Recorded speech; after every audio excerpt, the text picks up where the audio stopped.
part of our day, over the past couple of months through COVID, I came across the Montessouri Principles of Dementia.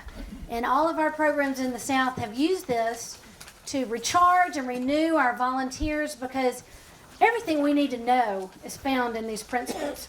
They are excellent. Montessori was started for children learning in a different kind of way. But Dr. Cameron Kemp is the physician that was living with his wife that had a challenging child that figured out that, yes, we need to flip these principles to dementia as well. So what I like to do on these principles is for people from the audience to read one. We're just going to go through them quickly. But I just want you to recognize that I want us to come at all these activities today from a different angle, because so many times balloon volleyball seems silly, childish, fun, la la la, whatever. People looking in would think, oh, they're silly people. But that is really the most engaged our friends are going to be for the day. It is aerobic. It's almost spiritual. Our volunteers, balloon volleyball, there's just a science and a spirituality to it. Yes. We tried it this last month or last week. And With fly swatters. Yes. There you Fly go. swatter's good. You got to keep them up. Oh my God. It is a hoot. But everything that we do, all the activities we're going to go through, we just want to see it through a different angle. You know, I remember one example one time was about a good therapist. Sometimes we've got a problem. Sometimes we've got a challenge. And we go to a therapist, and our problem or our challenge still exists, but they've helped us see it through a different angle. And so for this portion of these activities, these are not just fun and games. Everything has got a purpose. So let's just pledge to ourselves. We will open the valve, and we will see it through a different angle. Okay? Let's turn to number one. Lisa, I don't even know what they are. I'm just going to give it to you. The activities should have a sense of purpose and capture the person's interest. Some activities are designed to assist the person maintain or restore certain functions, such as hand-eye coordination skills. But all activities need to capture the person's interest. Otherwise, the activity will be of little or no value. When applying all the other principles, your activities will hopefully result in a pleasant, rewarding, and positive interaction. Right. Back to me for 1 second.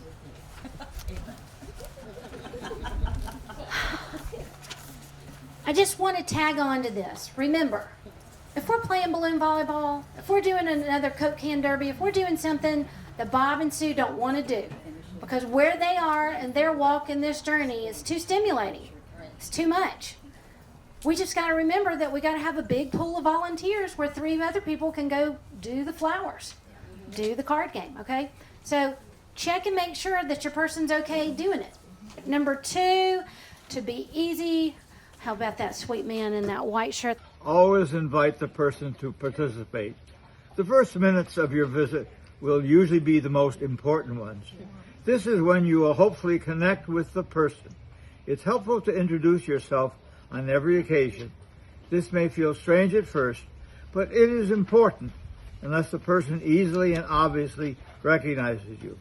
For example, say your name and your relationship to them, followed by saying that you've come to visit them today, and would they mind helping you with some things. Once you've established this connection, you can then build on this foundation. Or, as another example, you could say, "Hello, Jan, my name is Bob. Is it okay if I sit with you? I can't remember a lot of these people. Would you like to do puzzles, or get a water, or a cup of coffee, or a cookie?"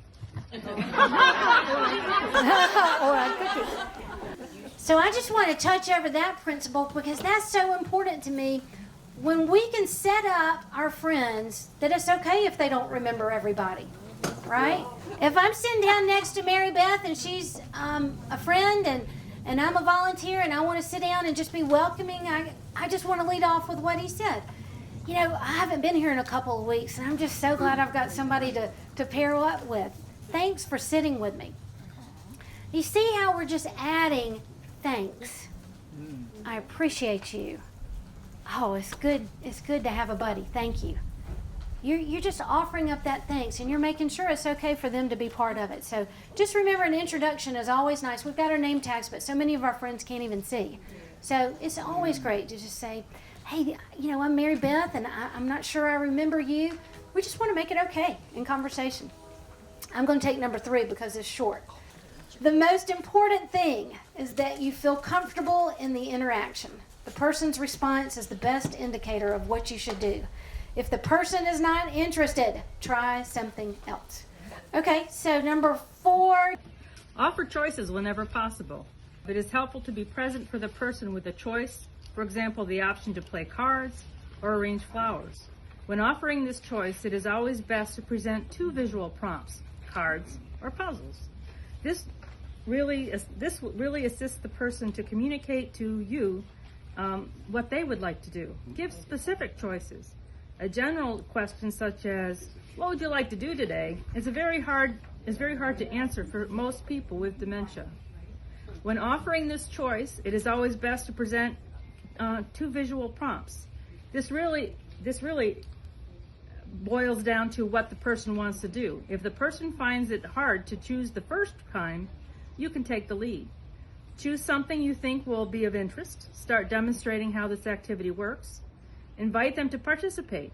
Again, you will then have to observe their response to decide if you should continue with this activity.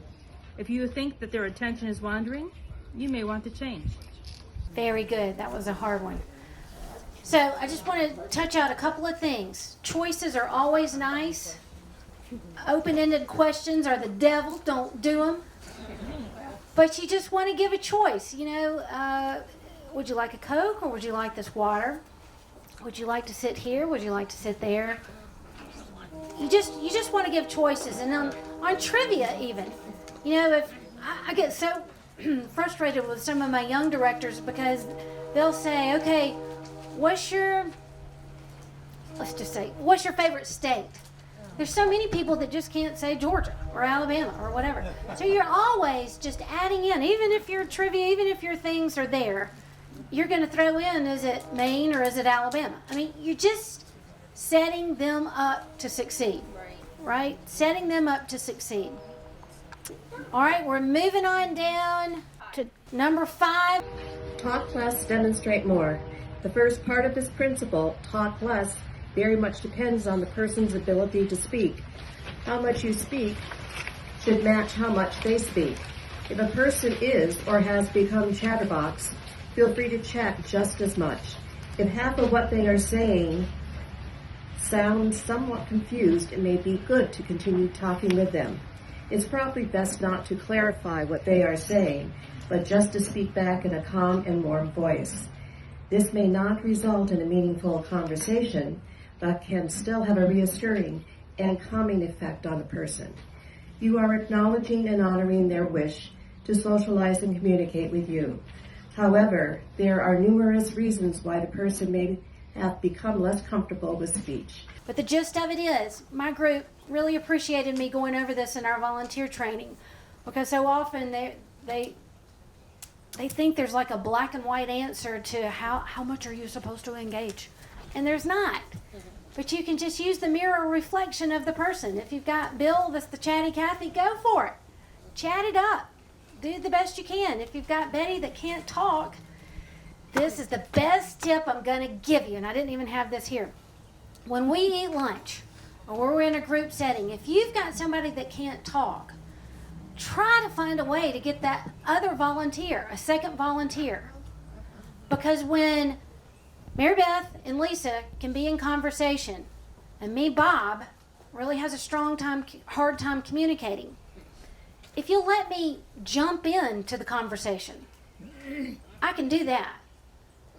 But I can't really hold a one-on-one conversation with Lisa. But if there's a conversation at lunch around the table, or there's group activities that we can be part of when we feel the spirit to be able to speak, then that's what gives them success. One of the greatest things that we do is our whiteboard exercise in the morning. We've got a big whiteboard, and I sit them around like it's a class classroom like a horseshoe. And I'll say, we do 2 or 3, and I'll say, okay, I want us to name things we think about when we go to the beach. Things we think about that are hot. Things we might think about at our grandmother's house. You know, we want to use topics that they can all use, and there's usually this big popcorn conversation, and it's beautiful, the rhythm where people that can't speak, when they get in the conversation, they can. So that's something that we do every morning. That's just got to do that whiteboard every morning. Well, I had a new group that came in from a city one day, and we had just finished up. I had like 2 members of the Montgomery Orchestra come, and they had just played 20 minutes, and they ended on Amazing Grace, and they thought that was real sweet. Well, all of my people are just kind of sitting there like, ho-hum. But the new city comes in. They had brought a bus to observe, and there was about 8 leadership teams from that people from the church. So they come in, and they're watching, and the director says, oh, this is the sweetest thing. They can still hum Amazing Grace. And I was like, lady, you've not seen nothing yet. So I got those symphony people out of there. I got out the whiteboard, and I said, I want us to name 20 things you think of when you think of a grand hotel. And so they are all starting to pop it off. Flowers and food and naked women. And I mean, they are like just tearing it up. And we're going through, where do we swim? Swimming pool. Where do we, go to the dining room? We're just going through the whole hotel. It was great. Wayne, World War II veteran. Hadn't spoken in 6 months. Never talks. Just wears his veteran hat. We're going through the hotel. They're still thinking we're humming Amazing Grace. Going through the hotel. Flowers, food, da-da-da. And all of a sudden you hear Wayne go, mirrors on the ceiling.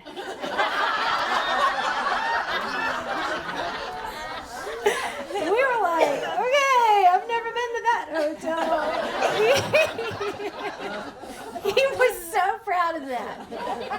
But man, those guys are in there. And if we give them a chance and an opportunity to join the group, join the party, open the valve. All right, so I'm not going to give you any instructions. I don't want any of you people to talk. I mean, don't look at your neighbor. Don't say a word. Ready? Set. Go.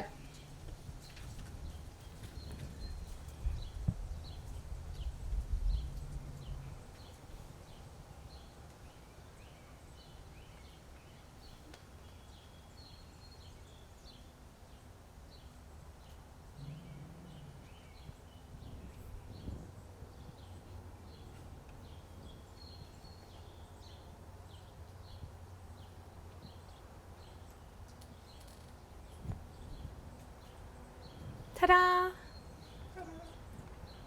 How long was that? 30 seconds. That is the estimated amount that it takes for them to comprehend the last thing you just said. We can say 30 or 45 seconds, but in our volunteer trainings, when we sit in that awkwardness in silence for 30 seconds, I want that to resonate with you. I want you to take that back to your programs. That's how long it takes for them to come up with what they need to say. That 30-second pause, let's lead with that. 30 seconds for them to understand what we're saying. All right, number 8, visual, hint, cues. We've already covered that. I'm just blowing through. I'm ready to get to volleyball. Number 9, give the person something to hold. I can't wait for us to get to poker chip trivia in just a minute. If there's any way that we can just find a prop, a ball, a squishy thing, something, especially if we see that one of our friends is fidgety, right? There's fidget things that you can buy that they can do, but some of them look kind of really corny. Not corny even, just, I don't know. Well, let me tell you, Montessouri way would tell us we want to find everyday objects. And so I had a volunteer that went to a craft store and she just bought like half a yard and a yard of different color ribbons. And our sweet Miss Betty that was a librarian just sat with a little box of the ribbons. And it wasn't sewn on some big crazy fabric. It was just the ribbons that she really needed to fiddle with. So what have we got that we can let them touch to just calm them down, right? Number 10, go from simple tasks to more complex ones. This really applies more to the dementia art portion of it because, as they said, the memories, sometimes we can just crowd tables with activities. Sometimes we can crowd tables with napkins and plates and paint and whatnot. Everything just needs to be simplified as much as we can get. And then you can add the next step. Mary Beth's going to come around and take away the part that we don't need anymore, just taking away the clutter. Wouldn't we all just appreciate someone taking away clutter out of our lives?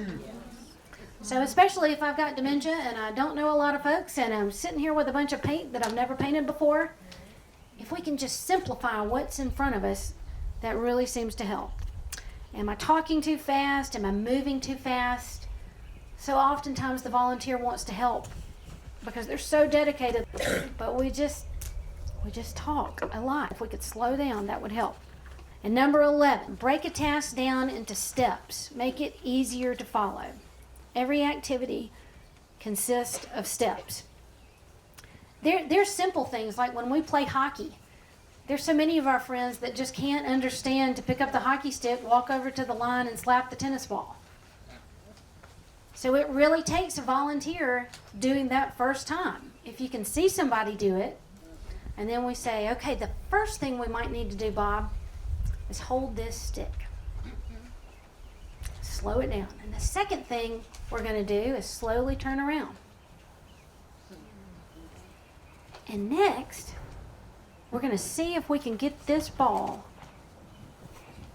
to that red felt. How many times have y'all slowed down that much? It's hard.